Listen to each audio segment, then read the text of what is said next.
My name is Teresa. I am the one who runs the Mrs. Teresa 1999 YouTube.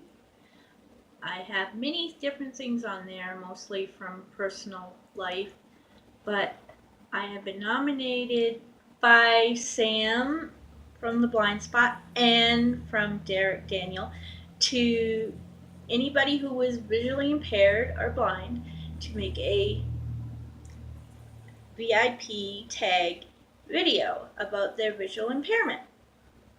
And my husband is taking the video for me and is going to read the questions. So we can begin. What medical condition caused you to go blind? I was born with a condition called aniridia that is caused from an genetic disorder where PAX 6 or PAX 11 does not form correctly. It's either missing part of it or it is scrambled. Mine just happened to be scrambled. So my eyes didn't form completely, and I had also club feet at birth. And it was very apparent. I have no irises. At birth, I had just stumps, little stumps, and I've had just about every surgery for glaucoma you can imagine, more than once. And all of the iris that I've had has been used up for that. I lost the sight in this eye due to the glaucoma in '89, and my right eye is 20/400. But I have been legally blind all my life, but only until the last 5 years has my sight gotten worse than 20/200. Recently, within the last year, I started having to use a cane because my cornea is breaking down. I have also in the past had to have cataract surgeries, and those, the one on my left didn't, it worked, but the eye had complications, so that's when I lost that eyesight in my left eye. And my right eye, the more recent one I had done, the cataract surgery went well in '94, but then later when I had to have more surgery for glaucoma, it caused my cornea to start deteriorating. And I can't pronounce the word, but I think it's corneal chiropathy, where it starts to fill up with fluid and starts to form calcium in the cornea, basically turning white, sort of like the outside of your eye. And of course, if you can't see in, being a doctor, that person isn't going to see out too good. I always kind of try to think of how I could describe to somebody what it is, how I see. Because I used to be able to see pretty clearly, and until the last 10 years when my cornea started deteriorating, I couldn't understand the glare that people would describe to me that they had with my condition that I have also. But they had the corneal dysfunction that I hadn't experienced yet. I used to try to understand when other people tried to describe the glare that they experience because of their corneal dysfunction. And until this happened to me, I didn't understand it. Now I do, and I'm truly sorry for not understanding. I had an idea of how to express to somebody how my vision is now. Um, if you know what wax paper is, you like use it to put cookies on after they're cooling or something like that. It's it's kind of clear, but it's kind of a filmy clear paper. Well, if you take a piece of that paper and hold it over one of your eyes and close the other eye, that's kind of what you'll see of what I would see. It would be very similar to what I see because it's like everything in my view is just blurry. And I really miss being able to see clearly. But I am very blessed that I am able to do as much as I do. And with all the videos I'm finding on YouTube, I'm grateful for all the hints and encouragement to continue doing things and finding new ways to do them as my sight grows worse. In 3 words, describe your vision. 3 words to describe my vision. Well, I don't think a word is not enough. I could say maybe in 3 sentences. One is it's very blurry, bright, and glary. That's in 1 sentence. 2, I agree with Sam and Derek that it is very annoying, but we find ways around it and we do what we need to do. Okay. What is the hardest thing to do? It's the hardest thing to do. Well, if you'd asked me 10 years ago, I would have said the same as Sam and Derek was to drive because I never have been able to drive legally. I have accidentally drove once, and that's a story I can tell in another video. And but as of the last 10 years, when my cornea has started deteriorating, I would say being able to just turn and see something. I mean, I used to be able to turn around when I'm cleaning my house and just see something to find it. Now I have to tend to feel for everything. Even though I can kind of see things, but it's all blur. So it a lot of times when I think I see what I want, it's not it. So yeah, that right now for me is my hardest part. All right. What is the best part about being legally blind? The best part about it. That's a tough question. Probably the fact that the knowledge that I have obtained because of it, I probably would have had no interest in understanding what it was like for somebody if I hadn't had the conditions that I've had. And the fact that I can encourage other people who have not necessarily the same conditions I do, but have a disability when they find things difficult to do.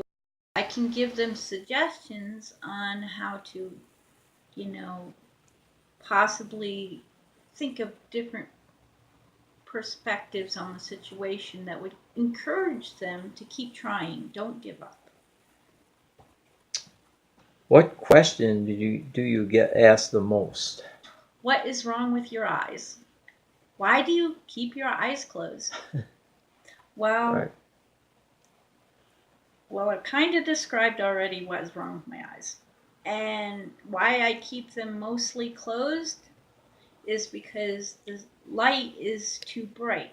I have no irises, so there's no extra protection for my retina in the back. So my eyelids basically do the job that my iris would have did. Okay. Do you use a cane or a guide dog? I currently use a cane, but within the last year, I have never had to use a cane. And only temporarily at one point, but I'm still learning. I'm still learning how to use it, and yeah, it's kind of nerve-wracking to think of how to use it when I can't see anything. and there will probably come a point when that will happen, but I have to say, I believe that God will give me the knowledge that I need to know when it comes. All right. What piece of advice would you give to someone who has lost their sight or is losing their sight? To not give up. Sound like Sam and Derek, don't I? Yeah, understand that yes, things aren't going to be like they were. And at times it can be very discouraging and depressing, but it's not the end. There is still ways of doing things, even though it may not be like you knew it before. Okay, what piece of advice would you give to a sighted person about interacting with a visually impaired or blind person? Oh, I have at least 2 or 3 of that. I get confronted more from children who are curious than from adults because they have that openness to find out. They're curious. They want to know. Hmm. Although, on the other hand, children can be very mean when it comes to things like that too, especially when you're a child as well. Right. I've experienced that too. But for the most part, children ask because they want to know, and society has taught people that it's rude to ask these things of people. It is better to ask why someone may have trouble seeing or what's wrong with their eyes rather than just pretending as if there's nothing wrong with them. And in some cases, we don't necessarily consider it something wrong with us. It's just something that is a part of us. So we don't, some people may not always respond well to the questions, but if done tactfully, I think we can appreciate that somebody would want to know and understand. I have one other part for that question. One thing I want people who are sighted to understand is that you unknowingly read body language without realizing it. And when you're dealing with somebody who is visually impaired or blind, we don't catch those things. So we feel very awkward at times, and we don't know what to say. Actually, we may not even catch them at all. And as some people would say, it would just fly right over our heads, because we didn't see them. Yeah, people don't realize how much body language is in communication. It seriously is. And it took me years to figure out what I was missing and why. Okay, next question. Why did you start YouTube? Let's see. I enjoyed doing computer type stuff with videos and music and pictures and things like that. I'm a very visual person. I love things that are, beautiful, to look at nice things, and I'm gonna miss it if I don't when I don't have it, but at least I know that I will eventually be in heaven where I won't have these conditions. Amen. Why did I start YouTube? I started YouTube as a way to share family videos, things that, watching my children grow up. I always wanted children, and it took me 8 years to be able to begin a family. I have another YouTube channel called The Word, is so that I can share videos of scripture in writing as well as being read to you at the same time, verse by verse. I enjoy this because of being a visual type of person, so I tend to remember things when I see them more than when I hear them. So I thought maybe other people would enjoy, having that as well. I have a play on there called The Bride, and some other videos pertaining to the Bible and the Word.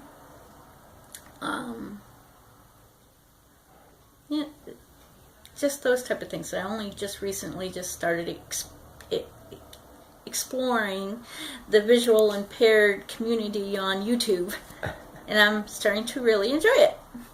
So hi Sam, hi Derek. Next question. Nominate people to do this video tag. Okay.